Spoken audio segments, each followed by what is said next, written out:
Once again, I'm your coach mentor Mark Ong Teñoso na laging nagsasabing always be positive and never give up.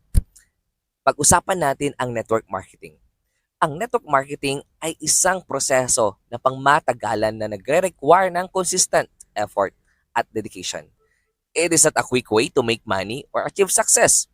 Ayon nga sa isang mentor ko noon, sa network marketing o kahit saang manglarangan, kailangan mo na magkaroon ng isang positive attitude, isang malakas na abilidad upang mapagtagumpayan ang mga hamon, at isang creative, modern, and innovative approach sa negosyo. Ang network marketing ay hindi para sa mahina ang loob, ngunit para sa mga taong handang magtrabaho ng gusto. Matuto ang mga kasanayang bago at palaguin ang kanilang organisasyon. Ang network marketing ay hindi po para lamang kumita.